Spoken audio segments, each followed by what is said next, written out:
Во денешниот дневник на ТВМ ќе гледате. Пелетите изгор скапи, а и тешко да се најдат во продажба. Коморскиот инвестициски форум на Западен Балкан во посета на Костал. Стопанската комора бара од владата да се произнесе за барањето на компаниите за сметките за струја.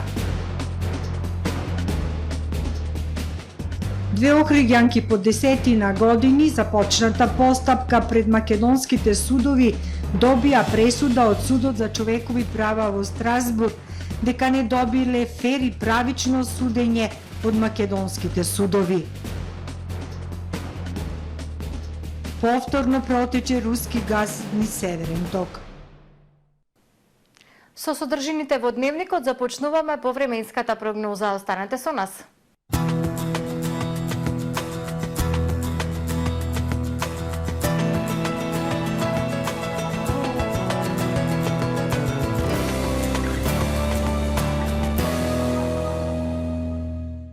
Во Охрид денес имавме сончево и многу топло време со дневни температури кои што се над повеќе годишниот просек за овој период од годината. Максималната достигна до 32 степени. Во текот на ноќта, четврток кон петок, претежно ведро и топло време. Во петок во централна, североисточна делови од источна Европа, како и на Апенинскиот и Балканскиот полуостров, ќе превладува сончево и многу топло време со температури кои што се над повеќе годишниот просек за овој период од годината. Локално во западните и северозападните, како и во северните предели ќе превладува умерено облачно и нестабилно време со врнежи од дожд и грмотевици. На Балканскиот полуостров утре сончево и многу топло време со температури кои што ќе бидат во пораст. Максималните дневни ќе се движат во интервал од 33 до 39 степени. Во Македонија во петок под влијание на топлотен бран не очекува тропски ден. Ќе биде сончево и многу топло со пораст на температурите. Минималните температури од 12 до 21 степен, додека пак максималните дневни од 32 до 41 степен. УВ индексот ќе има висока вредност 9. Во Охрид во петок сончево и многу топло време. Минималната температура од 18 степени, додека пак дневната до 34 степени. Во сабота и недела сончево и многу топло време со дневна температура до 36, односно до 35 степени. Во понеделник сончево и топло време со максимални 34 степени.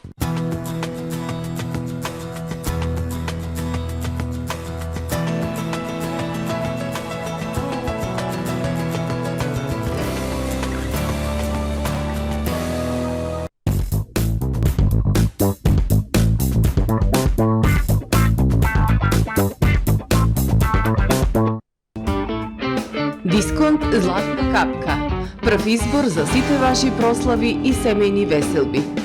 Вршиме дистрибуција на сите видови алкохолни и безалкохолни пијалоци по најповолни цени во Струга и Охрид. Од нашата винска карта одберете вино од реномирани странски и домашни компании. Од богатиот асортиман со над 600 производи, покрај алкохолни и безалкохолни пијалоци, можете да се снабдите и со квалитетни чаеви и кафе. Тајната на 5-годишното успешно обстојување е секогаш за доволни клиенти. Дисконт Златна капка.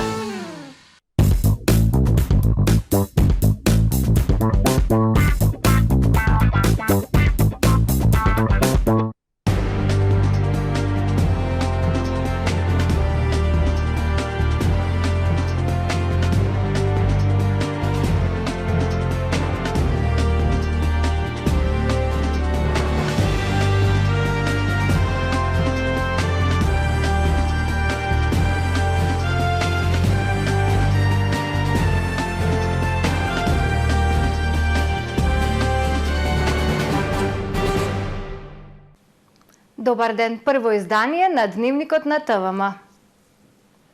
Пелети тешко можат да се најдат во продажба, а набавната цена им е изгор скапа.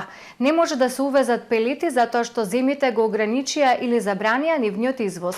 Од друга страна, македонските фабрики се без суровини за нивно производство. Купувачите и трговците се во исчекување да се стабилизира пазарот со овој енергенс. Охриѓани кои се греат на пелети се загрижени. Во голема неизвестност се дали ќе има доволни количини на пазарот и по која цена ќе ги купуваат. Пелетите беа најавувани како најекономичен и најеколошки енергент на македонскиот пазар, но сега стануваат прескапи и ги нема на пазарот. Во охридските маркети и продажни места нема да се купат пелети или ако ги има, се изгор скапи. Италијанските пелети од увоз достигнуваат цена и до 10 евра за вреќа од 15 килограми, а поголемиот дел од македонските потрошувачи не може да се ги дозволат. Мартин Маневски од Кармен Бау центар информира дека пелетите ги нема во продажба, а набавната цена е многу висока заради енергетската криза. Има забрана сега од Турција последно да пробаме. Уште Турција е опција и од нашиве овде. Има 2-3 нови фабрики, ама нема доволно суровина за да произведе за цела држава. Многу голема е поборувачката, а нема суровина овие 2 години. И лани беше истото, и ова година. Цената стигна скоро 400 денари на вреќе. За разлика од лани 180 денари беше 170. Не знам, ова година е многу тешко за пелети. А многу домаќинства се префрлени на котли со пелети. Извозот на пелети е запрен, а десетината помали македонски фабрики се без суровини. Домашните производители едва задоволуваат околу 10% од потребите на пелети во целата држава. Цената на пелети е постојано во нагорна линија од минатата година. Вреќа од 15 килограми пелети чинеше 180 денари минатата грејна сезона, а сега достигна двојно повисока цена и се движи околу 400 денари. До лани имавме од Србија, од Босна, од Турција увоз. Ова година ќе забранети, не можеме нигде да донесеме пелети.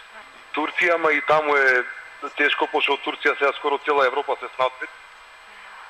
И дори стигнеме на ред, не знам како ќе биде. И цената од ден во ден расти секој ден. Едно македонско домаќинство троши во просек од 3 до 3,5 тони пелети во грејна сезона. За грејење на овој енергенс потребно е да се издвојат околу 1500 евра. Владата на вчерашната седница на предлог на Министерството за економија донесе одлука за ограничување на извозот на огревно дрво и пелети до крајот на годината, односно до 31 декември 2022 година, со цел да се избегнат и спречат последиците предизвикани од зголемената побарувачка на населението за огревно дрво, предизвикана од енергетската криза на светскиот пазар. Председателите на стопанските комори на Македонија и Србија, Бранко Азески и Марко Чатеш, денес во посета на Костал Македонија во Охрид. Од Коморскиот инвестициски форум велат дека се единствена институција која ги обединува интересите на приватниот капитал на Западен Балкан. Делегацијата на Коморскиот инвестициски форум денеска ја посети компанијата Костал Македонија, повечка компанија од автомобилската индустрија во македонската економија е една од најголемите странски директни инвестиции во земјата. Бранко Азески, председателот на Стопанската комора на Северна Македонија и копредседавач на Коморскиот инвестициски форум, истакна дека деновиве се дискутира за напредокот во спроведувањето на активностите насочени кон воспоставување на заеднички регионален пазар на земјите од Западен Балкан и обединување на интересите на приватниот капитал на Западен Балкан. Суштината наша е сега, и тука се како поддршка и големите компании со странски капитал кои што се тука, како што е Костал, кои што многу помагаат во имплементирање на технологиите, стварањето на кадар. Меѓутоа, оно што сакам да го кажам, ние практично сме поставени за да интензивираме таа соработка. И тука има неколку значајни мерки, односно активности и алатки со кои што тоа го постигнуваме. За прв пат, преку Коморскиот инвестиционен форум, компаниите заеднички настапуваат на трети пазари, одат на заеднички со платени трошкови на заемите, за работилниците, едукација, едукативните активности и така натаму. Азески кажа дека во тек се неколку повици за подигнување на институционалниот капацитет на бизнис организациите за поддршка на малите и средните предпријатија, треба да биде формиран и регионален фонд за предизвици за кој KW друштвото обезбеди 36 милиони евра за поддршка на компаниите во имплементацијата на дуалното образование. Марко Чадеш, Председател на Стопанската комора на Република Србија рече дека квалитетните производи кои се создаваат во фирма како Костал не би постоеле да нема добри компании од земјите во регионов кои се добавувачи на материјали. Ке видите дека логистички е многу важно да нема пречки меѓу земјите од регионов.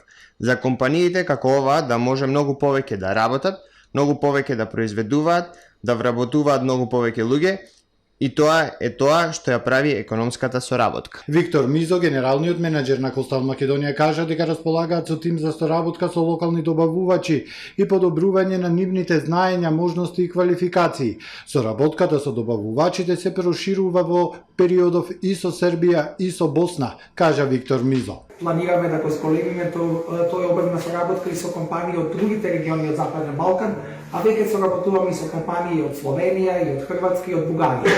Така да во таа гледна точка на еден радиус од околу 700 км секогаш е многу подобро да најдеме да квалификуваме компании кои не само може да соработуваат со нас. На тој начин, прво, наместо ние да увезуваме било каде од Западна Европа или од Азија или од Америка, тоа го правиме во нашиот регион, тоа е еден вид на import substitution, што значи тоа што би го увезле, во овој случај нема да го увезуваме, ќе биде регионално направено, но квалификуваме локални компании кои може да станат многу поконкурентни.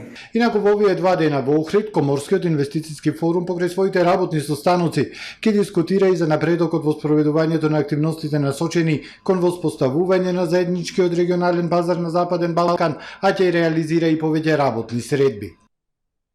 Стопанската комора на Македонија побарала од владата да помогне и да се произнесе по прашањето поврзано со субвенционирањето на цената на струјата, кажа председателот на комората Бранко Азиски денес при денешната посета на Костал.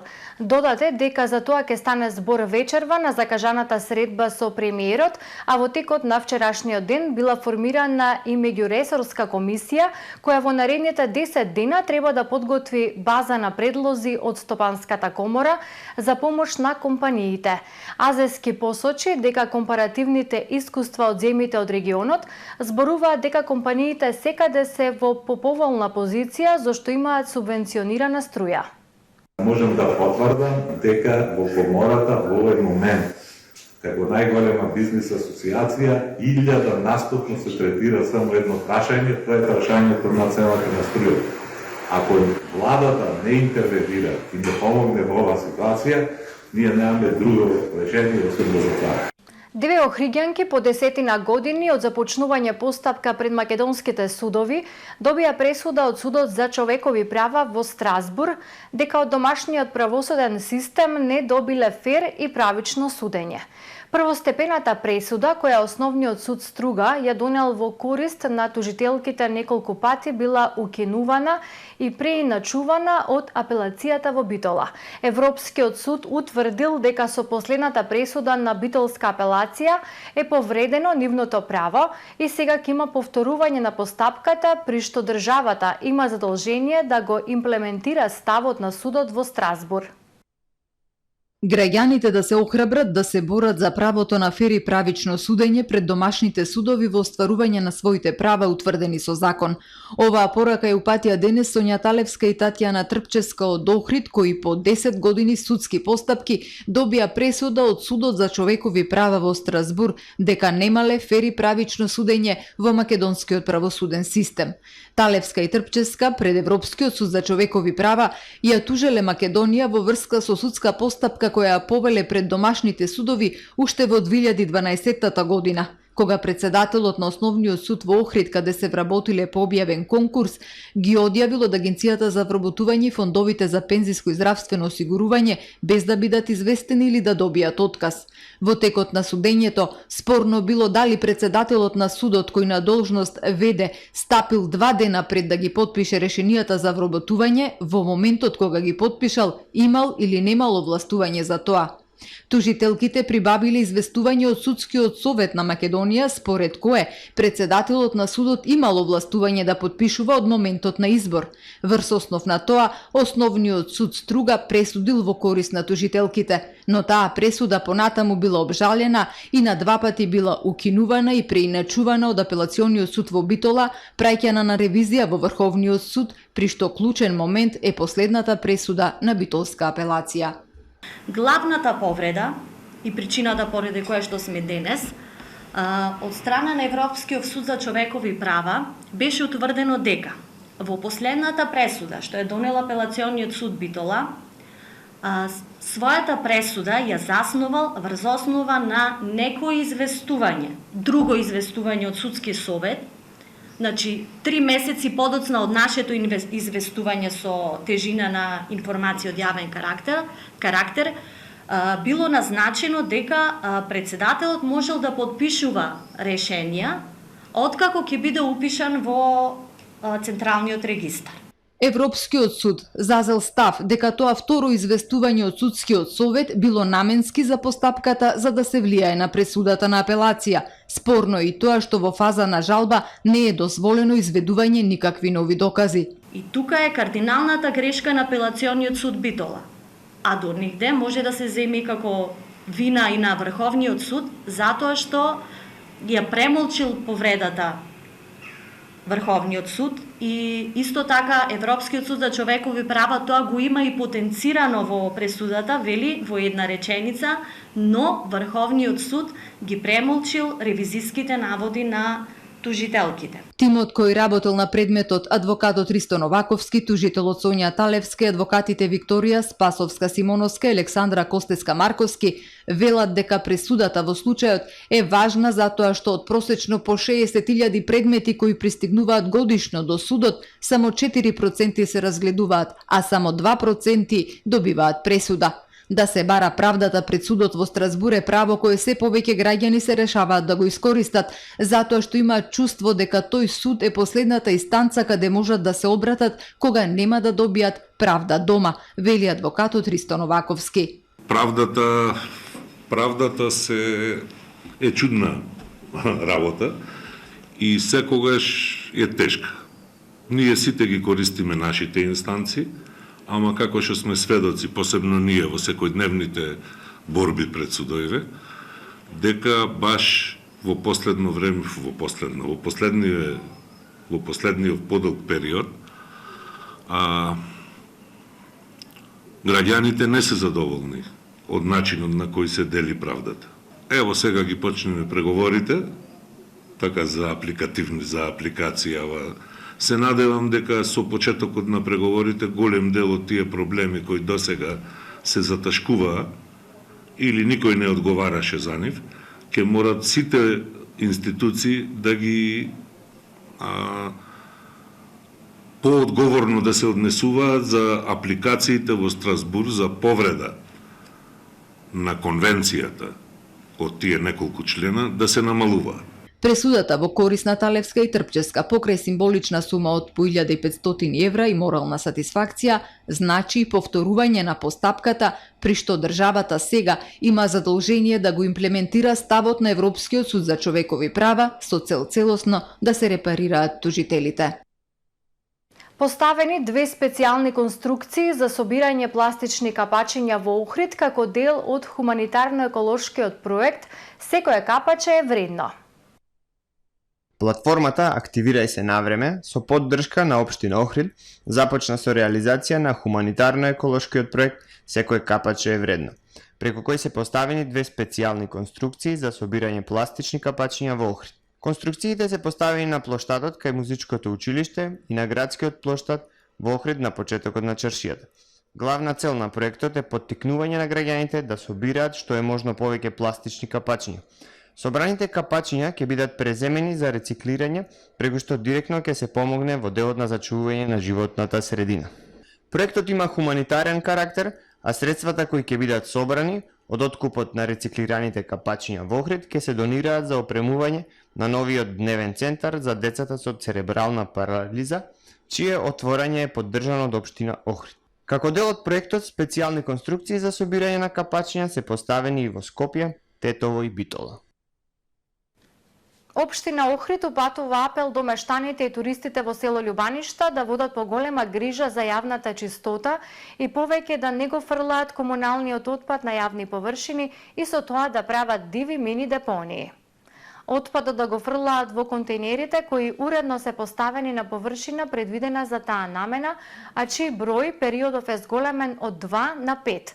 Во спротивно, доколку надлежните инспекцијски служби и во иднина утврдат фрлање отпад на несоодветно место, сторителите ќе бидат казнети согласно законот. Од фотографиите на надлежните инспектори може да се констатира човечката некултура, празни контейнери и направени мини депонии околу нив од местното население и гостите во селото Љубаништа, велат од општина Охрид. А во продолжение да ги погледнеме и вестите од светот. Повеќе од 300 словенички пожарникари се борат со нов пожар кој денес се прошири во областа Карсто од Италија, а во тека евакуација на населението од неколку села. На место излегли и министерот за одбрана Маријан Шарец и командантот за цивилна заштита Сречко Шестан. Пожарот се проширил од италијанска страна кон Словенија и покрај обидите за гасење од воздух во кои биле вклучени 3 словенички и 2 италијански хеликоптери. Загрозени се населбите села на Красу, Худило, Корита и Красу и Нова Вас, каде што се врши евакуација на населението, соопшти регионален штаб за цивилна заштита на покрајната Приморска. Најтешка е состојбата во општина Добредоб, која се наоѓа веднаш до словеничко-италијанската граница. Испораките на газ продолжија денеска преку германско-рускиот гасовод Северен поток 1, потврди портпарол на компанијата за германската новинска агенција ДПА. 10-дневниот прекин поради одржување го намали протокот на 0 на 11 јули, а имаше стравување дека Москва може да спречи да не го рестартира снабдувањето во време кога Европа веќе се соочува со енергетска криза. Портпаролот на Nord Stream рече дека ќе биде потребно известно време за да се достигне нормалното ниво на транспорт на газ. Додаде дека најновите количини на снабдување со газ се исти како они објавени пред периодот на одржување, околу 67 милиони кубни метри дневно и одговараат на околу 40% од максималниот капацитет за снабдување, но можно е количините да се променат во текот на денот бидејќи е потребно известно време да се стабилизира протокот. Официјален Кремљ објави дека Русија не се откажува од преговорите со Украина кои би го решили актуелниот конфликт. Кремљ нагласи дека можностите за диалог постојат. Ниту председателот на Русија Владимир Путин, ниту министерот за надворешни работи Сергеј Лавров никогаш не зборувале за затварање на овие врати. Постојат можности за диалог меѓу Москва и Киев, изјави за РИА Новости портпаролот Дмитриј Песков. Предходно за интервју за РИА Новости РТ, Лавров изјавил дека во сегашната ситуација мировните преговори меѓу Русија и Украина немаат смисла. Рускиот председател Путин за време на посетата на Техеран објави дека украинските власти одбиле да ги спроведат договорите иако тие се практично постигнати и дека конечниот резултат од преговорите зависи од желбата на договорните страни да ги исполнат постигнатите договори. Британскиот премиер во заминување Борис Џонсон вчера за последен пат се обрати пред парламентот како лидер на земјата, испратен со аплауз од пратениците. Џонсон во негов стил својот говор го заврши со познатата изрека од филмот Терминатор 2 на Арнолд Шварценегер "Hasta la vista, baby". Новиот британски премиер ќе се избира помеѓу бившиот министер за финансии Ришни Сунак и актуелната министерка за надворешни работи Лиз Трас. Тие се финалисти во трката за нов лидер на конзервативната партија по оставката на Џонсонот како се издвоија по неколку круга гласање. 42 годишниот Сунак кој има индиско потекло најави дека ќе победи пакет радикални реформи во стилот на Маргарет Тачер од 80-тите, а Трас вети кратење на даноците и конзервативна политика во интерес на бизнисот. И двајцата финалисти има 12 средби со гласачите од 28 јули до 31 август, ќе се соочат и на две телевизиски дебати, од кои првата ќе биде на 25 јули. Тоа е се во првиот дневник на ТВМ. Повеќе информации на нашиот портал tvm.mk и на профилите на ТВМ на социјалните мрежи.